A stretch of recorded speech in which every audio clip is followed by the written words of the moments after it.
Hello friends, welcome to home cooking A to Z. ఈరోజు మన ఛానల్లో ముస్లిమ్స్ చేసే చిక్కుడుకాయ రొయ్యల మసాలా కూరని ఎలా చేసుకోవాలో చూద్దాం. ముందుగా ఒక మిక్సీ జార్ని తీసుకొని అందులో కోకోనట్ని బాగా సన్నగా తరిగి 1/4 కప్ వరకు వేసుకొని ఒక్కసారి మిక్సీ పట్టుకొని తర్వాత అందులో 1 టీ స్పూన్ వరకు ధనియాలు వేసుకొని బాగా పేస్ట్ చేసుకోవాలి. ఇప్పుడు గ్యాస్ మీద ఒక ప్యాన్ తీసుకొని అందులో 2 టేబుల్ స్పూన్స్ వరకు ఆయిల్ వేసి ఆయిల్ వేడైన తర్వాత ఒక ఆనియన్ని సన్నగా తరిగి బాగా గోల్డెన్ బ్రౌన్ కలర్ వచ్చేంత వరకు ఫ్రై చేసుకోవాలి.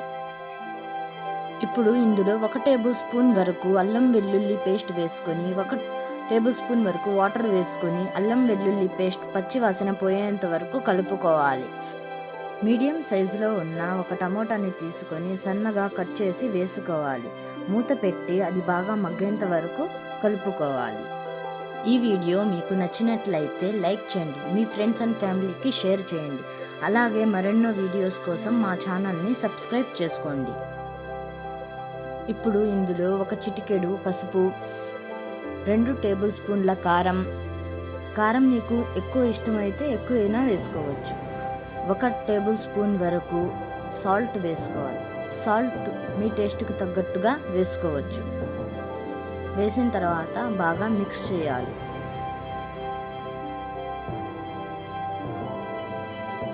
ముందుగానే కట్ చేసి కడిగి పెట్టుకున్న చిక్కుడుకాయలను వేసి బాగా ఒకసారి కలుపుకొని అందులో నీళ్లు కొంచెం వేసుకొని మూత పెట్టి బాగా ఉడికించుకోవాలి.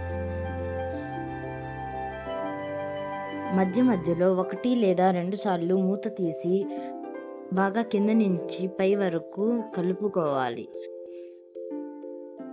ఈ చిక్కుడుకాయలు సగం ఉడికిన తర్వాత అందులో ముందుగానే కడిగి పెట్టుకున్న రొయ్యలను వేసి 5 నిమిషాలు కలుపుకొని అందులో ముందుగానే తయారు చేసి పెట్టుకున్న కొబ్బరి పేస్ట్ని వేసి కలుపుకొని మూత పెట్టి 10 నిమిషాల వరకు ఉడికించుకోవాలి.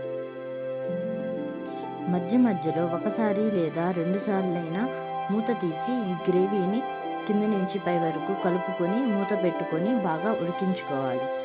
అంతే ఫ్రెండ్స్, ఎంతో ఈజీగా చిక్కుడుకాయ రొయ్యల కూర రెడీ అయిపోయింది. ఇప్పుడు అన్నంలో అయినా రోటీలో అయినా ఎందులోకైనా ఈ గ్రేవీ చాలా బాగుంటుంది. ఒకసారి ట్రై చేయండి. ఈ వీడియో మీకు నచ్చినట్లయితే మీ ఫ్రెండ్స్ అండ్ ఫ్యామిలీకి షేర్ చేయండి. ఇలాంటి మరెన్నో వీడియోస్ కోసం మన ఛానల్ని సబ్స్క్రైబ్ చేసుకోండి. Thank you for watching.